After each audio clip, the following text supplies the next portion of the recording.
Greeting viewers. Auto sales செல்லும்ல இன்னைக்கு என்ன vehicle வந்திருக்குன்னு பார்த்தீங்கன்னா, பலினோ வெஹிக்கிள். அதை டாப் எண்ட நம்ம அப்கிரேட் பண்ண போறோம். என்னென்னலாம் அப்கிரேட் பண்ண போறோம் அப்படின்றத வாங்க பார்த்துரலாம். ஃபர்ஸ்ட் ஆஃப் ஆல் பார்த்தீங்கன்னா, automatic folding mirror, next steering interface, android ஸ்க்ரீனும் மாத்த போறோம் 9 இன்ச்ல. ஸ்பீக்கர்ஸ்ல காம்பனன்ட் அண்ட் கோஆக்சியல் சோனில போட போறோங்க.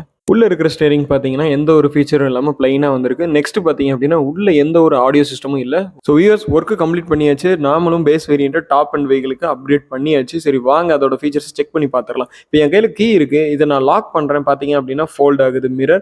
இப்போ அன்லாக் பண்றேன். நீங்களே பார்க்கலாம். அன்லாக் பண்ணும்போது பார்த்தீங்க அப்படின்னா அன்ஃபோல்ட் ஆகிக்கிறது. ஸோ இது கூட மிரர் அட்ஜஸ்ட் நாபும் உள்ள வந்துறதுனால நம்மளோட வெஹிக்கிள்குள்ள இருந்துகிட்டே நம்மளோட மிரரோட வியூவை நம்ம அட்ஜஸ்ட் பண்ணி பார்த்துக்கிற முடியும். ஸ்டேரிங் இன்டர்ஃபேஸ் கண்ட்ரோலும் பார்த்தீங்க அப்படின்னா ஃபிக்ஸ் பண்ணியாச்சு. ஆக்சுவலி பார்த்தீங்க அப்படின்னா ஒரு கம்ப்ளீட்டாக டாப் அண்ட் ஸ்டேரிங்கை நம்ம வாங்கி ஃபிக்ஸ் பண்ணி கொடுத்துருக்கோம். 9 இன்ச் ஸ்க்ரீன் ஆண்ட்ராய்டும் ஃபிக்ஸ் பண்ணியாச்சு. ஸ்டேரிங் இன்டர்ஃபேஸ் ஃபீச்சர்ஸ் இருக்கிறதுனால என்னால் வால்யூம் அப் அண்ட் டவுன் பண்ணுறது, மியூட் பண்ணுறது எல்லாமே பார்த்தீங்க அப்படின்னா ரொம்ப சிம்பிள் ஆயிடுச்சு. நீங்களும் ஒரு பேஸ் வேரியன்ட் வெஹிக்கிள் வச்சிருக்கீங்க அப்படின்னா உங்களோட வெஹிக்கிள் டாப் அண்ட் அப்கிரேட் பண்ணணும் அப்படின்னா கண்டிப்பாக ஆட்டோ சேல் விசிட் பண்ணி பண்ணிக்கங்க.